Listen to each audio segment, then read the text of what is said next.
Baik pemirsa, terima kasih Anda masih bergabung bersama kami dalam Market Opening dan kita sudah tersambung melalui line Zoom bersama dengan narasumber kita hari ini, Mas Dustin Dana Pramita, beliau adalah equity analis dari Philips Sekuritas Indonesia. Ya, selamat pagi Mas Dustin. Selamat pagi Pak Pras.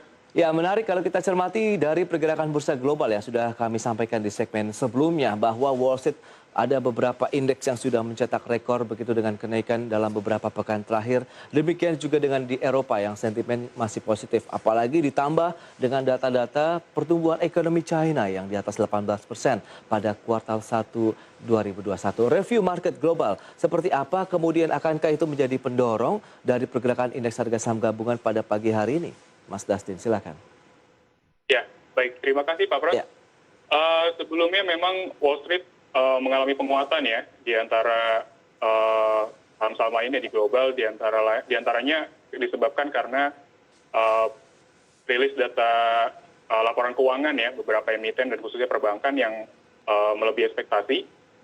Selain itu juga ada data ekonomi yang membaik ya, di antaranya ada inflasi yang akhirnya dirilis masih dalam range yang diekspektasikan oleh para analis.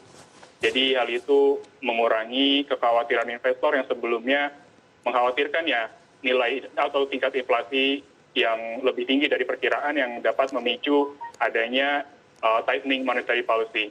Oke. Kemudian dari China sendiri yang ekonominya tumbuh 18,3% dan ini semakin mendukung ya dari asumsi IMF yang sebelumnya menaikkan proyeksi ekonomi global. Nah, untuk dari dalam negeri, sentimennya antara lain memang masih datang dari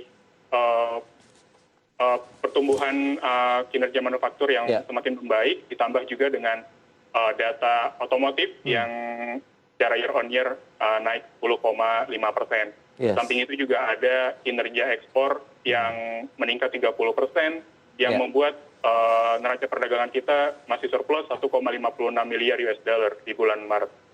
Ya, kita tahu juga di satu sisi memang data-data ekonomi kita baik dari sisi pertumbuhan ekspor begitu ya maupun impor menunjukkan tren yang positif ya. Meskipun kita tahu di tengah pandemi ini berbagai upaya dilakukan oleh pemerintah tapi daya beli masyarakat memang masih tertahan. Dan sejauh mana ini bisakah mempengaruhi pergerakan dari sentimen investornya nih untuk mereka berinvestasi di pasar modal? Karena kalau kita lihat juga dalam beberapa waktu terakhir ini kan nilai transaksi perdagangan juga relatif sepi nih bisa dikatakan Mas. Ya, memang kalau berbicara tentang retail sales ya yang masih tumbuh negatif, tentunya tidak lepas dari kebijakan pemerintah yang masih menahan ya kegiatan masyarakat. Oke. Jadi menurut saya kalau kita lihat ya di retail sales itu secara tahunan memang masih negatif, namun kalau kita lihat secara month to month ada perbaikan ya di dalam pertumbuhan atau kondisi retail sales. Jadi menurut saya dengan upaya vaksin pemerintah yang semakin gencar dan juga sedikit dilonggarkan kegiatan masyarakat, menurut saya Indonesia akan merasakan adanya pemulihan ekonomi di tahun ini gitu, walaupun memang tidak secepat negara lain ya.